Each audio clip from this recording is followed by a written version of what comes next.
Morning traders, nongeye kubaha ikaze kuri Kevin Trader, tuzajya turebera byinshi ku bijyanye na Forex trading. Uyu munsi tugiye kureba EU na GU, ni iki twakitega uno munsi, cyangwa se Euro USD na GBP USD. So, dutangira analysis zacu za USD, Euro USD tugiye kuzitangira muri day time frame. Uje ukareba kuri big picture, urabona ko market yacu yari iri muri downtrend cyangwa se yari iri kujya hasi. So iyi trend line yacu yabaye broken, iclosing above, irangije kugaruka for test, iba rejected, ikomeza hejuru. So waza ukareba ukabona ko hano hari very strong support yabaye broken na kando y'ejo.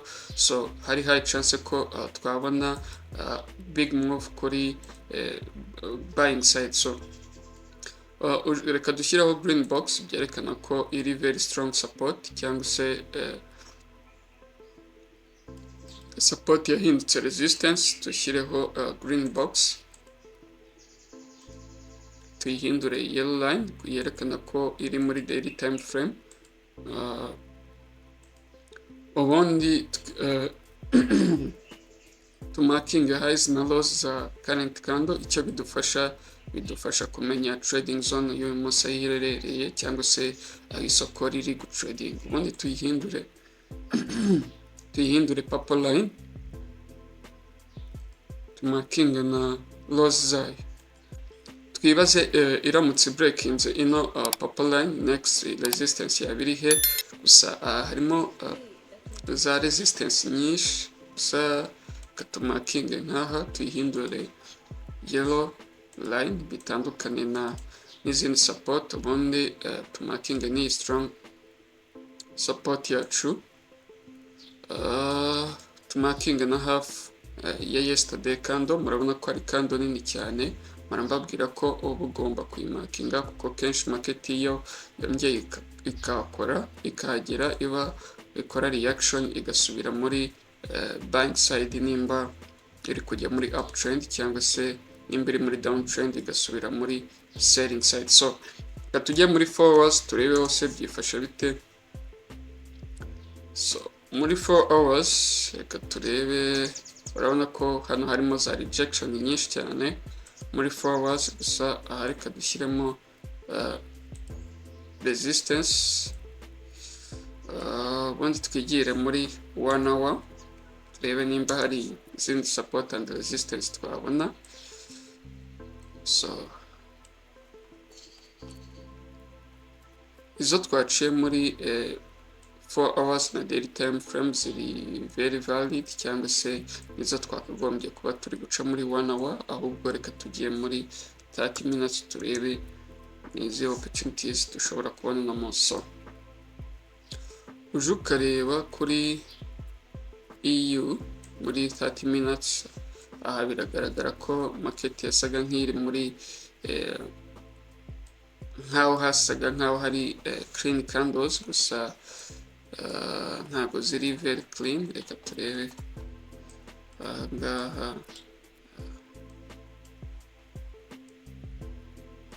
wenda iramutse ibreakinze no support yacu, market yabasha gutradinga ikajya muri uptrend. Gusa reka dushyireho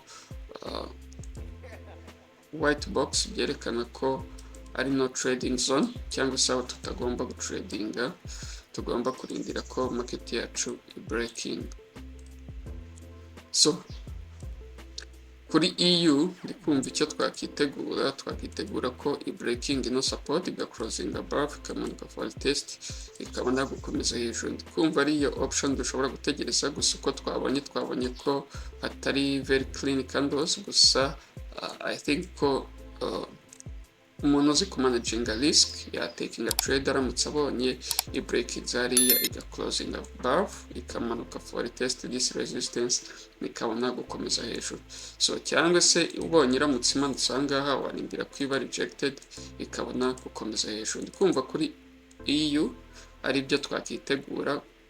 Gusa udashaka gufata risk yarindira ko ibreaking ahangaha ino resistance yacu iga closing above, ikamanuka for test, akabona gukomeza hejuru. Kuko twabonye ko ahangaha ariho hari some clean candles ugereranyije n'ahangaha hari rejection nyinshi cyane. So ndikumva kuri EU ni ibyo twakitegura, ahubwo reka tujye no kuri GBP USD turebe hose byifashe bite, ni iki twakitegura uno munsi. Izi ni analysis nari nabahaye ejo, nari nababwiye ko twakitegura uptrend cyangwa se bullish side, niko byagenze, gusa ntabwo nabonye ko mbagezaho video kubera ikibazo cya network. So dutangire muri day time frame analysis zacu.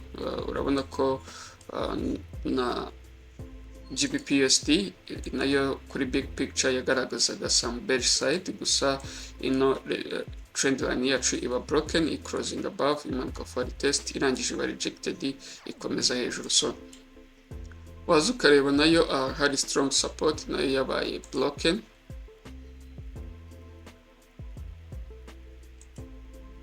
Strong resistance, yabaye broken, irangije closing above, ejo yabaye retested, iba rejected, ikomeza hejuru. So which means ko dushobora kwitegura uptrend cyangwa se big move kuri GBP USD nayo, kuko aho urabona ko hari strong resistance, yabaye retested, ihinduka support. Reka dushyireho green box byerekana ko market iramutse yageze yakora reaction. So nk'ibisanzwe reka tumakinge highs na lows za current candle, bityo bidufasha kumenya trading zone y'uyu munsi aho iherereye, tuyihindure purple line, naha tumakinge lows zayo. So twihuse reka tumakinge hafi ya yesterday candle, kuko kenshi icyo bidufasha bitwereka ko market iramutse yageze ikora reaction kenshi, kuko usanga ko ari na strong support cyangwa se resistance muri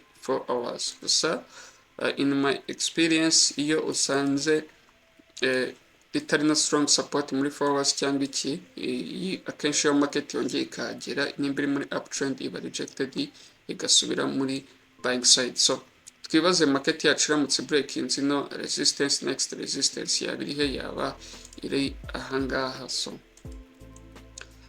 reka twigire muri 4 hours turebe hose izi opportunities dushobora kubona. Urabona ko ya half candle twamakinze muri day time frame, urabona ko muri 4 hours iri strong, yaba rejected, rejected, kandi twabonye ko byibuze yarabaye inshuro 3 iba iri very strong. So reka turebe nimba hari izindi support and resistance twaba dufite kuri GBP USD, gusa iri very far, gusa reka tuyishyireho ubundi twigire muri 1 hour turebe hose bimeze bite.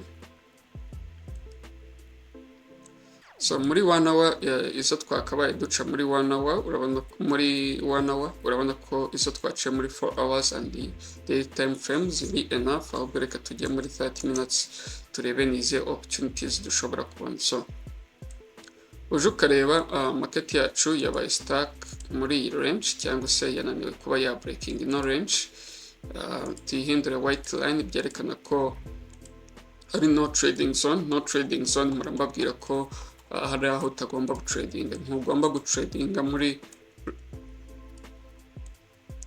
range market. So means ko biba biri very risk. So market yacu irimo ahangaha, iri muri zone yaha. Urabona ko ahangaha kuri left side hari very clean candles cyangwa se big candle yabashaga gutrendinga. I think ko ishobora kuba yari nka news candle, gusa urabona ko market yabashije gutrending. So which means ko isoko ryacu rihageze, hari high chance ko ryakomeza gutrending. So first option ishoboka ifite amahirwe menshi ni uko market ya closing above ikamanuka for test ikabona gukomeza hejuru.